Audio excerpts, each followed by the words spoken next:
What's up, guys? Marc from Beyond the Real, and today I want to talk about Judas and the Black Messiah.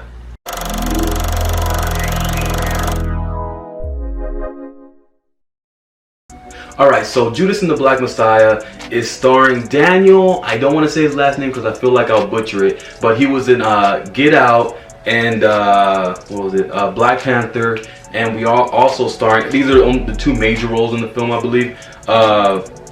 And the second, Lakeith, he plays William O'Neill, I believe it's William O'Neill, but I know his last name is O'Neill in the film.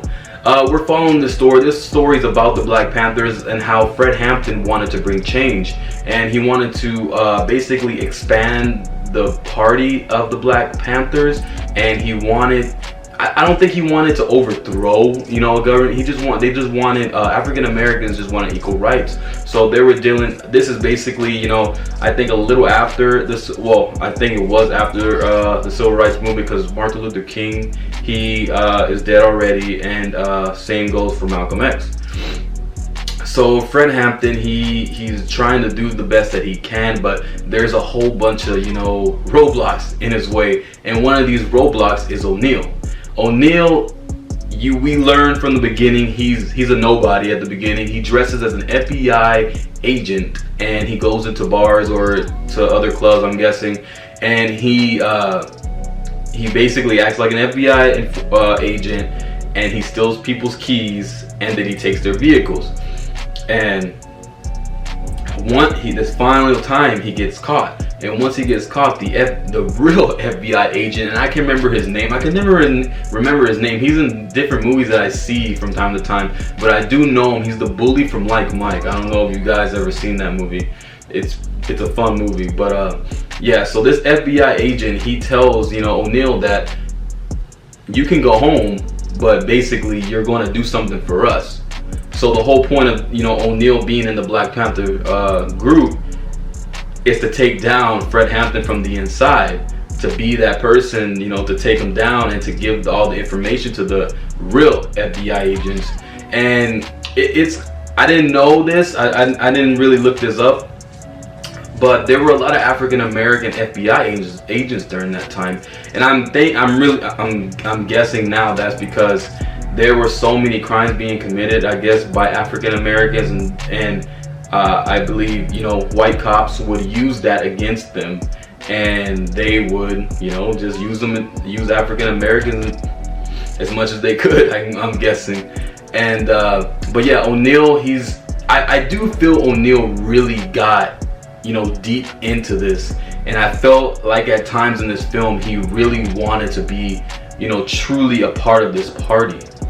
But, you know, he had obligations to other people, and if he broke those obligations, either way, he was either going to go to jail or he was going to die. And even if he went to jail, he would still die in jail, because you're FBI informant, and you're trying to get rid of someone in the Black Panther Party.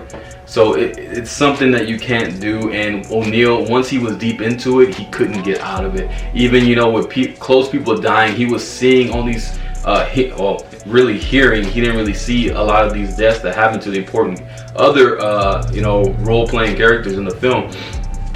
But finally, you know, Fred Hampton, it was crazy. I thought it was crazy that, you know, a cop or whoever it was able to get Fred Hampton for, I guess, not paying for $70 worth of ice cream, and he got 3 to 5 years, I think, in prison for that. I was like, man, the stuff that, you know, cops then, and maybe even cops now, do to, you know, just keep things in their interest, it's crazy to me. But towards the end of the film, it's a lot of dialogue in the film, and I'm more of a character-driven type person, and this dialogue, you know, I really felt like really stood out to me, and it's one of Daniel's, you know, one of his best films, as you know, since it's really all him. You know, same thing for Get Out, but I feel like he had a little more co-starring with everybody else in there. But this one, it was really him, and just him and Lakeith, you know, just seeing the two different sides of everything. And you know, we get to see a little bit of action, you know, at the beginning, the middle, and the end at the Black Panther headquarters, and then at the end when Fred Hampton is assassinated, which is also another crazy moment in real time. Yeah, O'Neal, before that, there was a man who gave O'Neal, I guess, sleeping medicine or something, and he gave it to Fred that night where the cops were going to go into his home and break in and, kill him. And, I'm guessing he did give him the medicine because Fred Hampton, when that whole sequence was going on, he wasn't waking up. So at the end, Fred, he was killed, 21 years old, was killed. And, just a man of, of that, he spoke so well, after looking him up, in real life, just seeing what he actually, his speeches and everything.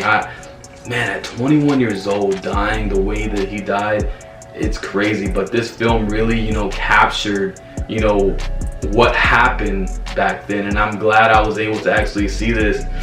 It was really a good film, and I really did enjoy it. And I really feel like these two characters, both MVP awards, are going to go to Daniel and Lakeith.